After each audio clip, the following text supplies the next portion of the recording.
এবং কিয়ামতের দিন আল্লাহ তাআলা আমাদের সবাইকে সেজদা দিতে বলবেন। সেদিন অযুত লক্ষ নিযুত কোটি কোটি মানুষ, তাদের সামনে আল্লাহ বলবেন আমাকে সেজদা দিয়ে দেখাও। আমরা দুনিয়াতে যারা আল্লাহকে প্রাণ ভরে সেজদা দিয়েছি, আমরা সেদিন আল্লাহু আকবার বলে সেজদায় লুটিয়ে পড়ব। কিন্তু যারা সেজদা দেয় নাই, অথবা যারা লোক দেখানো সেজদা দিয়েছে, তারা সেজদা তো দূরের কথা, ওদের পিঠটাই বাঁকা করতে পারবে না। আল্লাহ বলেন ইয়াউমা ইউকশাফু আন সাকিন ওয়া ইউদআউনা ইলা সুজুদি ফালা ইস্তাতিউন। সেদিন আল্লাহ তাআলা তার পায়ের গোছা উন্মুক্ত করবেন। অনেকে বলে হুজুর আল্লাহরও পা আছে? আছে, আল্লাহ তাআলারও পা আছে, কিন্তু এই পাটা কেমন এটা আমরা জানি না, আমাদের পায়ের মতন না। লাইসা কামিসলিহি শাই, কোনো কিছু তার মতো নয়।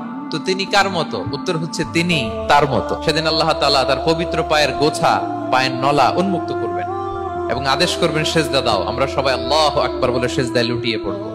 কিন্তু যারা দুনিয়ায় সেজদা দেয় নাই, লোক দেখানো সেজদা দিয়েছে, ফালা ইস্তাতিউন, আল্লাহ তাআলা তাদের পিঠটা লোহার মতো, রডের মতো শক্ত করে দিবেন। সেজদা দেওয়া তো দূর কি বাত, ওরা পিঠটাই বাঁকা করতে পারবে না। আমরা দুনিয়াতে যেমনি আল্লাহ তাআলাকে সেজদা দিয়েছি, সেদিনের জন্য আল্লাহ তাআলাকে এভাবে সেজদা দিতে পারে। আল্লাহ তুমি তৌফিক দাও।